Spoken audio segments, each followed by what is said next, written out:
Welcome to part 2 of this video series where we are taking a look at the strategies used by Federer and Nadal during the 2017 Australian Open final. My name is Jorge and in today's video I will keep analyzing what happened during this match. In part 1, we talked about the strategies that allowed Federer to win the first set and the adaptations Nadal had to make to win the second set. In short words, Federer started playing very solidly. He was very aggressive on the return, he played very close to the baseline, and he served great, in particular by using the wide serve on the deuce side. These three aspects working together were the ones that made Federer win the first set. As for Nadal, the biggest adaptation he made was on the return of serve. On the deuce side, he changed his return position, and on the outside, he kept the same position, but he changed the shot he used to return Federer's serve. Of course, if you want a more in-depth analysis, I suggest you watch part 1 of this video series. I'll leave a link on the video description below. Now, it's time to discuss the tactics used during the third and fourth set. To better understand the tactics used during the third set, I want you to put yourself on Federer's shoes. You just lost the second set 6-3.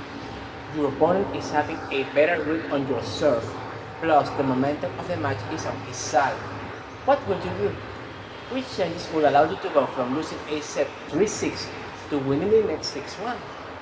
Well, the first aspect Federer had to take care of was protecting his serve. As we said before, Nadal was returning better by making a couple of adjustments, and that represented a big threat for Federer. Because of this, Federer decided to protect himself by changing the placement of his serve. During the second set, Federer had a 64% of first serves, and he distributed them this way. However, during the third set, he made two important changes. The first one is that he increased the amount of time he used the T serve on the deuce side. This was very important because the adaptation Nadal made on the return of serve had the main purpose of giving Nadal a better chance of returning the wide serve on the deuce side. The other important change happened with his second serves. During the second set, Federer had an almost even distribution on both the deuce side and the ad side. However, during the third set, he gave a better importance to the wide serve on the deuce side and the T serve on the ad side. Even though we cannot know what a player is thinking, we could assume that he made this last change because he wanted to aim Nadal's backhand with his second serves. To better understand how this change in distribution helped Federer, I decided to do the following. I took all Federer's serves and separated them in three categories: good results, neutrals, and bad results. I consider good results as aces, missed returns of serves, weak returns of serves, or points where he got the opportunity to win the point by serving and volleying.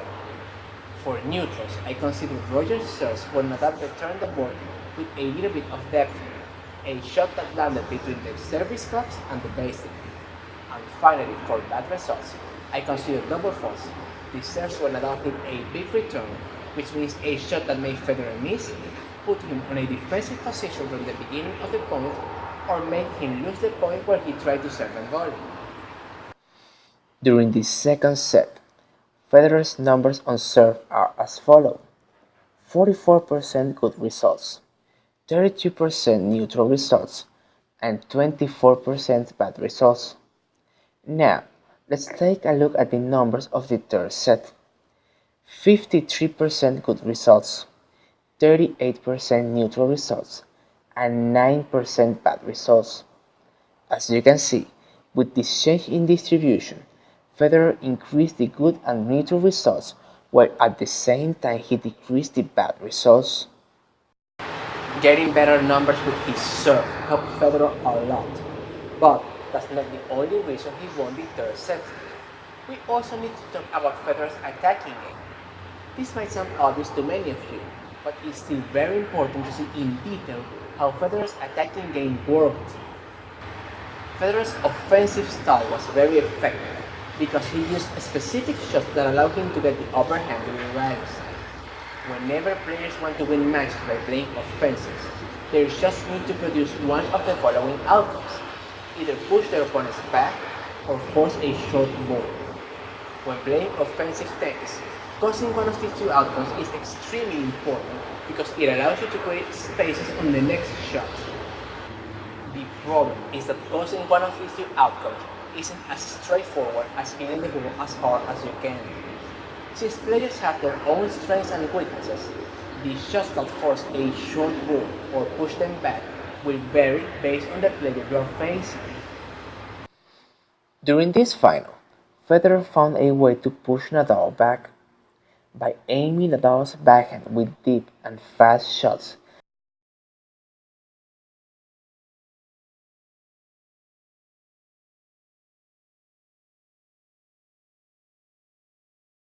And even once with a high ball with slice.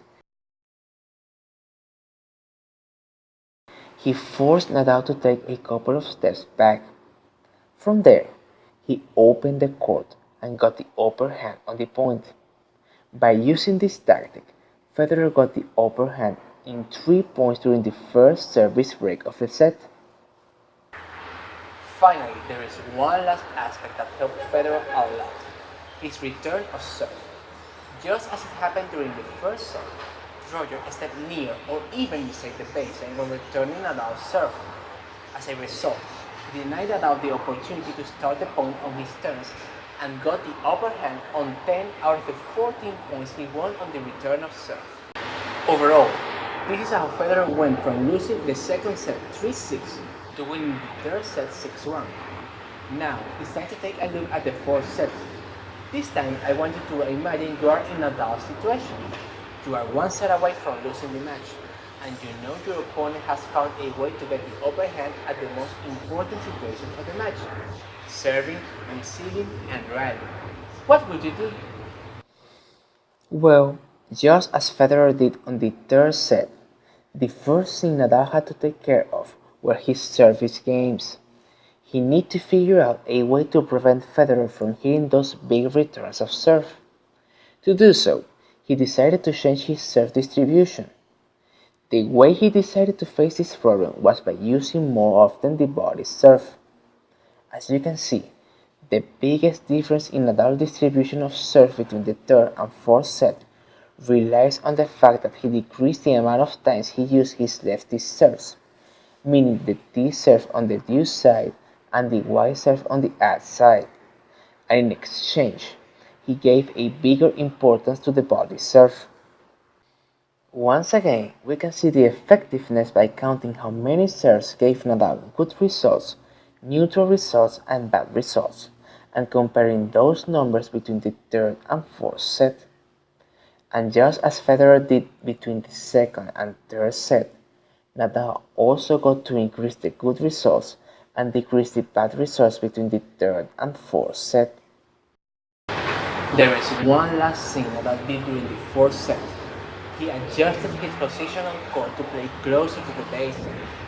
Usually, when these two legends face each other, the talking point about court position is on Federer's side. Many people talk about how important it is for Federer to play closer to the baseline and take time away from his opponents. However, in this match, it is also very important to consider how Nadal got an advantage from playing closer to the baseline. The way I decided to analyze this aspect was by taking notice of Nadal's court position at each and every point of the third and fourth set. Then I created 3 categories: Nadal playing close to the baseline, Nadal playing at the middle of the baseline, and Nadal playing behind the baseline. Finally, I took every point and placed it in its category and compared results between the third and fourth set. During the third set, Nadal played 43% of the points behind the baseline, 40% of the points at the middle, and 17% of the points close to the baseline. However, during the fourth set, he only played 17% of the points behind the baseline. He increased the points played at the middle to 63%, and he got a total of 20% of the points played close to the baseline. This change for Nadal was huge, and in my opinion, helped Nadal in 2 ways. First, just as it works for Federer, Taking the ball early allowed Nadal to take time away from his opponent. And second, he made it more difficult for Federer to create spaces on court. As we said before, when you want to play attacking tennis, your shots need to either push your opponent back or force a short ball. If your shots don't force any of these two outcomes, then attacking your opponent stops being effective. That's what Nadal was able to do in the fourth set. He denied Federer both of these outcomes. Federer's attacking game stopped working, and his unforced and forced errors count started raising. So, after seeing all these numbers and interpretations, what can we as tennis players learn from Rafa and Roger? In my opinion, in these two sets, they taught us two very important things that every tennis player can replicate during their matches. First is the importance of serve distribution. When both Nadal and Federer saw their serves being less effective, they didn't try to hit the ball harder. They didn't try to serve faster. They decided to change the placement. When serving, remember that placement is more important than power. Instead of practicing how to hit your serve harder, practice how to place the serve where you want. Second is the fundamentals of attacking tennis. If you want to play attacking tennis, remember that your shots need to have a purpose. Don't hit the ball as hard as you can and expect to win the point. On the other hand, if you are defending, remember to keep your shots deep and avoid giving your opponent any court advantage. Of course, I don't want to finish this video without asking your opinion about this analysis. Do you agree or do you have a different opinion? Please let me know in the comment section. And if you want to reach me, talk about strategies, share your experiences on court, or ask for advice, I will leave a link to our Facebook group on the video description below. Finally, I just want to tell you that I will be releasing soon the final part of this video series where we will take a look at the fifth set of this match. So, if you don't want to miss it, subscribe to this channel and turn on the notifications. Once again, my name is Jorge, thanks for watching, and I will see you on the next one.